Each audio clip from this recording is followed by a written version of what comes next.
Donc moi c'est Minux ou MNX selon les sites. Donc on m'a demandé récemment une vidéo en fait du Millstone 2 fonctionnant sous la ROM Argent de Stone ou Argent to Stone selon la prononciation. Donc voilà, le téléphone est éteint, donc je vais l'allumer pour que vous voyez un petit peu les modifs que j'ai faites. Donc déjà j'ai modifié le petit logo M de Motorola. Donc ça c'est une des options qui est disponible dans les root tools de la ROM. Il y a plusieurs logos de boot possibles, je trouvais que celui-là était sympa.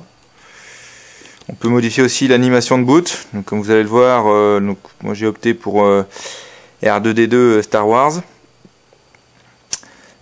Cette boot animation n'est pas dispo dans les root tools, je me la suis procuré à côté. Je trouve ça plutôt sympa. Donc le temps que le téléphone démarre.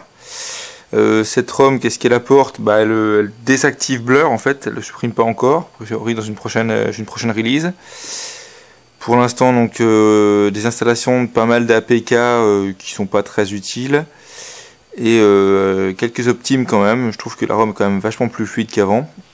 Donc voilà le logo, enfin le lock screen. Donc on peut voir aussi que j'ai fait des petits modifs sur les logos lock screen, toujours orienté Star Wars avec l'Empire et l'Alliance. Donc on va déverrouiller, bien évidemment, le code PIN. Voilà. Et on arrive sur la page.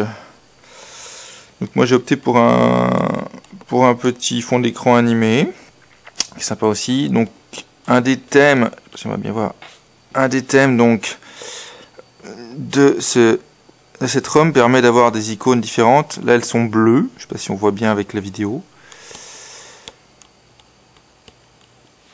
Alors pour vous montrer que je suis bien sous la fonction normale, c'est finir de démarrer, parce que comme il y a pas mal de petites applis qui se lancent au démarrage pour alléger si on peut dire, le système.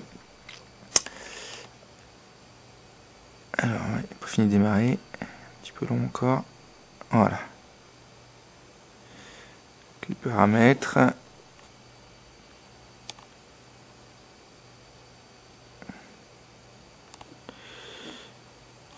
Voilà donc Argent to Stone par Grupo Android et Santi Manuel qui fait un très très bon travail.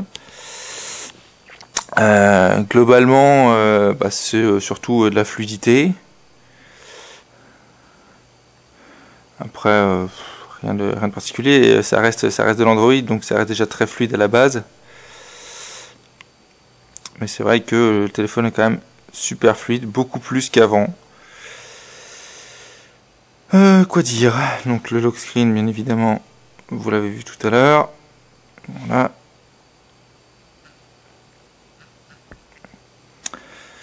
Sinon, rien de bien particulier, hein, des thèmes bien spécifiques. Le fameux menu Magic Box.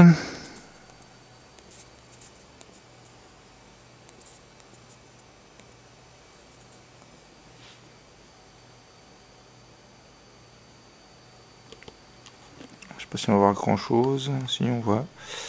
Justement, on voit le boot logo, le clock color, les thèmes, toutes ces petites choses qui ont été rajoutées.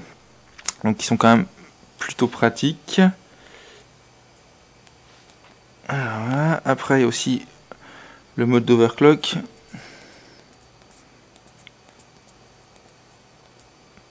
Donc il suffit de taper overclock en étant super utilisateur.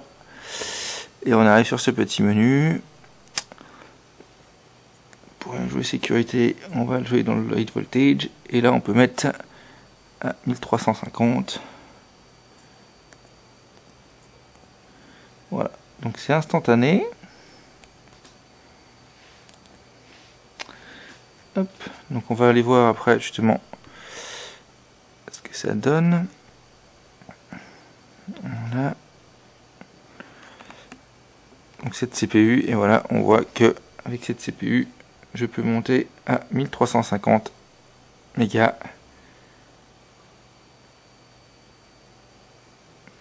Allez. J'ai un peu de mal avec le tactile en même temps que la vidéo. Donc voilà. Donc voilà, on a un téléphone qui tourne à cette fois-ci à 1 Go 3. Il est fluide, il est stable, bon, rien de particulier. Ça apporte pas grand chose en plus, à part si on veut faire des benches, mais bon. Voilà, globalement.